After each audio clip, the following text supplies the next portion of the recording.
Welcome to SVG-TV News for Thursday, February 1st, 2018. I am Rochelle Batiste with the details. Government MPs and senators on Wednesday evening expressed their confidence in the Dr. Ralph Gonsalves-led administration, laying out in Parliament the track record of the Unity Labour Party government for the 17 years they've been in office. The members of the government side were able to prevent any debate in Parliament on a motion of a no confidence brought by the opposition with an amendment. Outlining his government's position in making an amendment against the no confidence motion, Prime Minister Dr. Ralph Gonsalves pointed out that the issues contained in the motion by the opposition could have been debated at Monday's sitting or at next week's appropriation bill debate.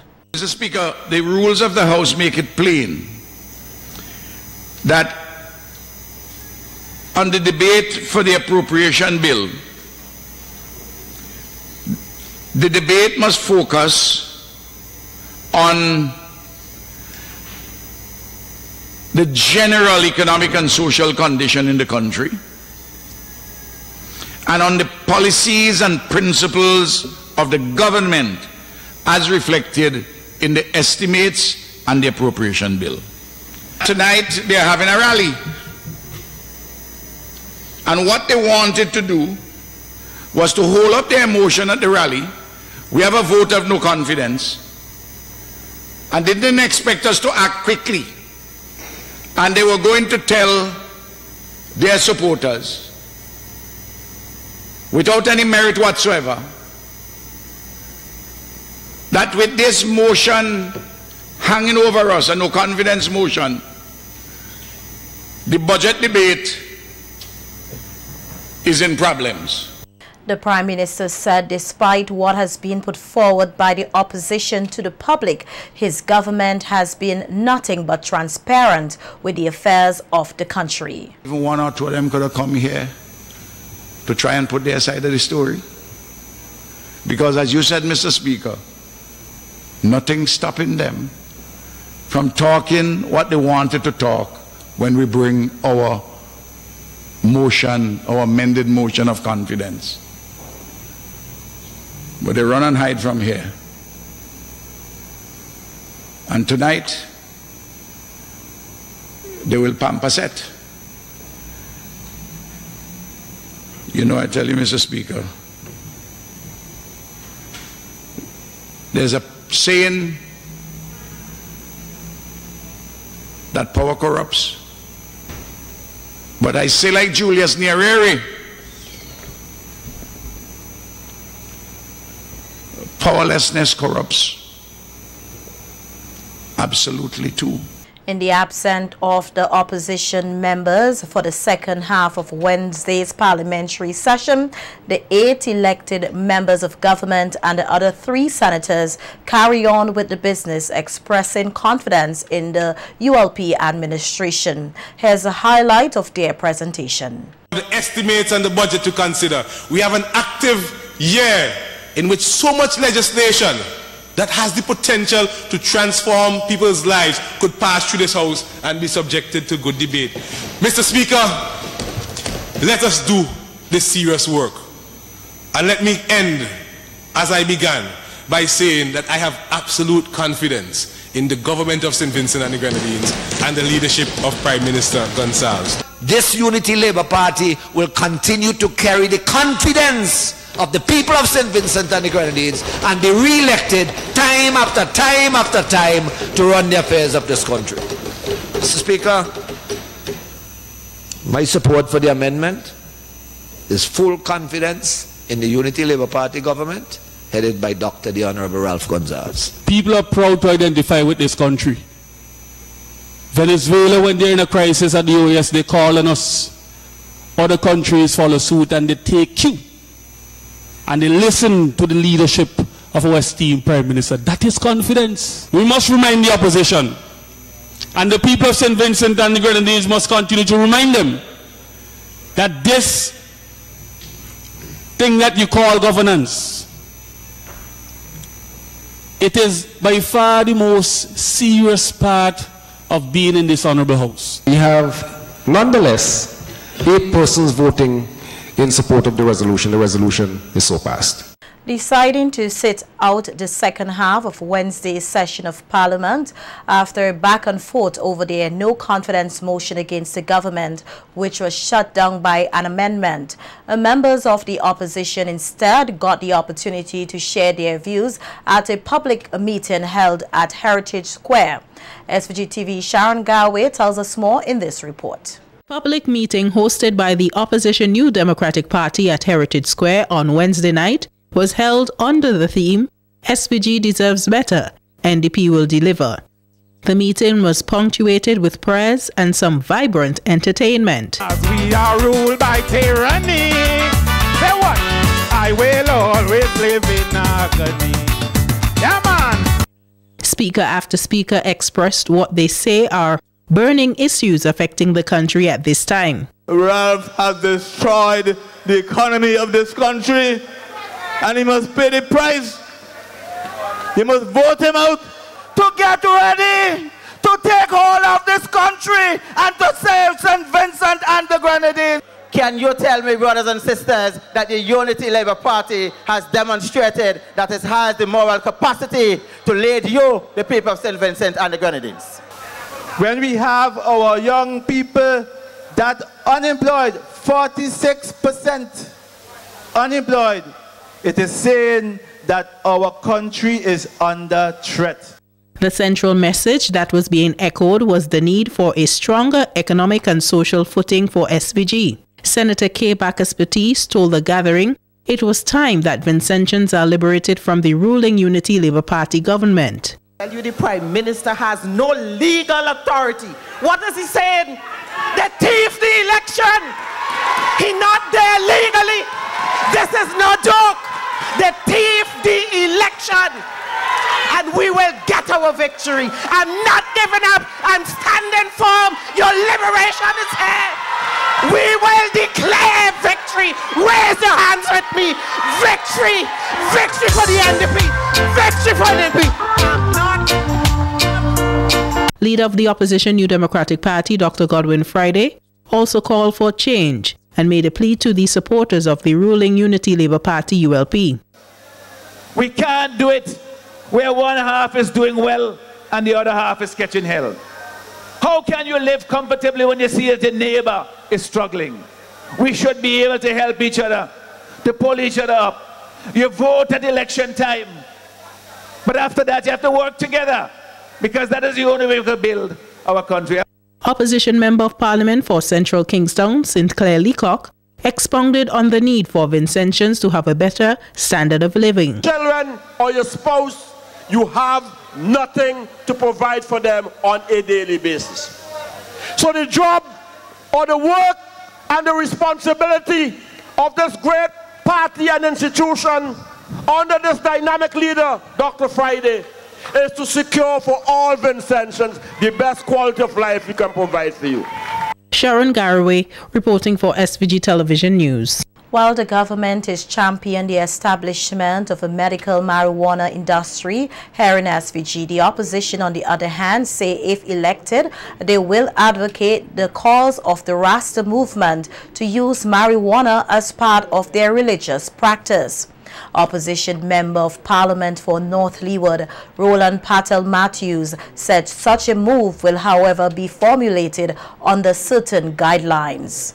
Rastafari, you have been involved in the vanguard of this thing for a very long time. You have argued for and you have made the case that ganja is part of your religion ritual. NDP say that we support that as well, that with some guidelines must be approved for Rastafari to practice the trade and as part of the religious ritual. So brothers and sisters, you tell me today, when you hear the argument for medicinal marijuana, the New Democratic Party, we have the best plan. Because we have looked and we have said to you, the people, that we believe in giving this thing thorough examination, and we say to you that we are going to do something that will benefit all of St. Vincent and the Grenadines as far as ganja is concerned. Matthews accused the ULP administration of being hypocritical in their disclosure on medical marijuana. According to the opposition MP, locals must be the true beneficiaries of manufactured marijuana. As Gonza have said, ganja farmers, you're criminal, you're vagabond, and he will hunt you until you exist no more. Fast forward a little bit now. Now we come forward. Nowadays, in every facet of the society, in every country, in every major civilization, marijuana and its medicinal value is now coming for major discussion. Big money involved. I want you people to hear what I'm saying, you know. Money involved now. And all of a sudden, we hear the PM say, we hear Sabato. Well, Sabato say he doesn't want Ralph to speak on his behalf morally and legally. Now, don't forget, you know, it's Ralph who appoints Sabato as Minister of Agriculture. And if Sabato say Ralph can represent him legally and morally, we have to take what Israel Bruce say, then Ralph can represent to either. Extensive work on a number of secondary village and feeder roads along with the cleaning up of capital Kingstown are among the projects to be undertaken this year by the Ministry of Transport Works, Local Government and Postal Services. The ministry has been allocated some $28 million in the recurrent estimates and $66.2 million as it relates to the capital estimates. And according to Minister Julian Francis, he is prepared to put in the work to get the projects done. Francis went on to shed light on two major natural disaster management projects to be covered under the capital estimates. NDM 1 is Hurricane Thomas. NDM 2, 2011 floods. NDM 3, 2013 floods. We did some estimates in the early stages of the damage. And by the time you got there, two other storms came from Thomas, after Thomas, and made it even worse. So there have been constant revision of these programs. But we have, for 2018, $19.6 million. In 2019, we have $30 million. And in 2020, we'll be tapering off on those projects with just under $9 million. Sure that before this year is done, there will be another project for the 2016 floods. Making mention of a collaborative project amounting to some $96.4 million to fix some 25 roads across the country. Francis added that $17.2 million will be used to improve secondary, village and feeder roads in 2018. Speaker, feeder roads in this country and secondary roads, we admit, are in bad condition. As Minister of Works, I acknowledge this all the time. Funds have been allocated, we have signed the loan, and there has been a consultant already contracted, and they are currently working on 9 roads for implementation by latest August 2018. Acres Mountain Road, Belair Village Road, Brighton Salpon Road, Calder Main Road, Connery Estate Road, NM's Road, Greg's Lowman's Road, Airy Hill Road, Otley Hall Main Road. The Transport and Works Minister also noted that $8 million, which were left over from funds allocated for the completion of the Leeward Highway, will be used to fix a number of secondary roads used as bypasses. He further stated that his ministry will once again tackle the process of cleaning up capital Kingstown this year. The old fish market, the old meat market will be renovated, where the old vegetable market that was destroyed with Thomas, that will be upgraded. Where the temporary meat market is on the back on the waterfront, that will be upgraded, so there will be a mall, a vendor's mall from the seashore to Bay Street, Where Kung Kun is by that almond tree, that will be built up and stalls will be there. Further to that, up street, there's a customs long room. It is the intention to use part of that customs long room, knock out the tree walls towards the base street, put stalls inside there and make it very comfortable for vendors and remove the vendors from the streets of Kingstown. The government of St. Vincent and the Grenadines is committed to the diplomatic relationship between SVG and Taiwan.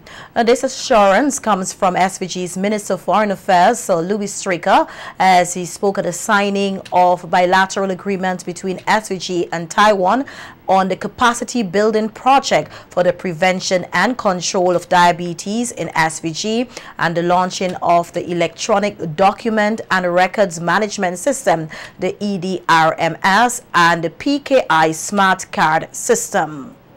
Speaking at the signing ceremony was the Foreign Affairs Minister of Taiwan, David Tower Lee, who said he was honored to be part of the signing ceremony, noting that the projects will have a positive impact on Vincentians. They will contribute to your nation's social development and welfare, just as our other long-term collaborations has done in such areas as infrastructure development, education and culture, agricultural technology, and human resources. Our two countries lie in thousands of miles apart. Yet since establishing diplomatic relations in 1981, we have grown ever closer and our partnership has deepened. I want to take this opportunity to thank the government and the people of St. Vincent and the Grenadines for your solid support for Taiwan's international participation over the years. Also speaking at the signing ceremony was Minister of Foreign Affairs, Sir Louis Straker, who stated that SVG is blessed by the continued support of Taiwan and expressed hope in the strengthening of the relationship. We have been recipients of a never-ending stream of generosity and benevolent activity from Taiwan. We could not and will never forget what Taiwan has meant to St. Vincent in terms of its development. And I personally, and this government, and the cabinet, everyone is fully committed to that relationship. And we trust that it would grow from strength to strength. Within the next 2 months, at the end of March, I have an invitation from my colleague, the Minister of Foreign Affairs, to visit Taiwan. I am looking forward to that visit, my wife and I, and trust that it would go a long way towards further strengthening the relationship. Police here are investigating a vehicular accident which occurred earlier today in the North Windward area, leaving one man dead and several persons with injuries. According to information received, a truck carrying Aru to the factory in Oya went over a steep embankment and plunged several feet below, landing on rocks above the sea area. The driver of the truck, Amos Games, better known as Doty of Sandy Bay, died on the spot. Here is some footage from the scene of the accident today.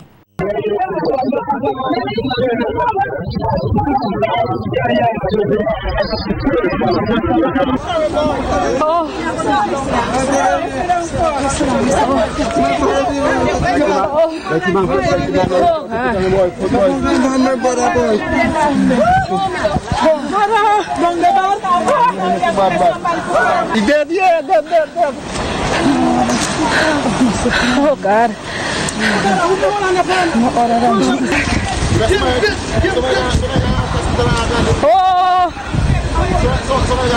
In recognition of his outstanding support and contribution to the Rotary Clubs here in SVG, Governor General Sir Frederick Ballantyne was last evening presented with a Pearl Harris Award.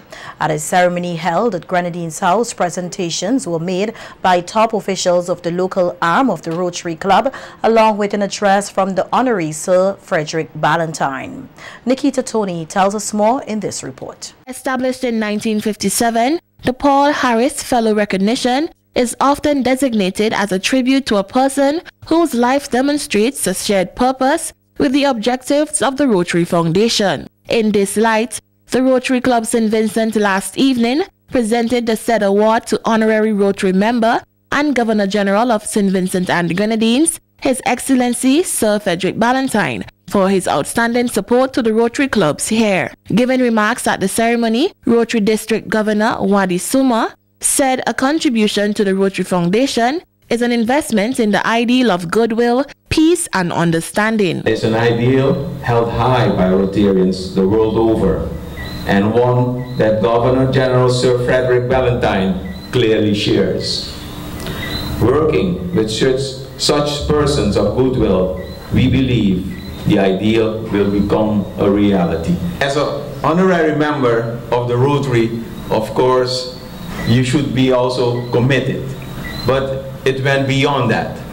And I'm happy and I'm honored to be here tonight. Commendations to the Governor General were also echoed by the presidents of the Rotary Club South and Rotary Club St. Vincent. And the wonderful work he's done in St. Vincent over the years with both clubs. Various functions held at the Governor General's residence and with Rotary South, of course, the World Pediatric Project. We really appreciate all the work you do in St. Vincent, and particularly with the Rotary Club of St. Vincent and of St. Vincent South. With us in particular, we always host the children's Christmas party with you. Sharing a life experience which led to his constant humanitarian efforts, Governor General Sir Frederick Ballantyne said his philosophy in life is that if there is something to be done, just do it. As I accept the award now with some humility, I thank him very much and I'm really deeply honored that I've been considered for such a prestigious award. My future will be in taking care of people and children who are disadvantaged. And I've been doing that for all my life up to today. Well, why do you do it? I don't do it for recognition. I do it because it needs doing. It's as simple as that. The Governor General also outlined a few initiatives which he would like to see the Rotary Clubs here embark upon. It is time that Rotary look outside of its borders to see what they can do for those people who are less fortunate and those who are most disadvantaged.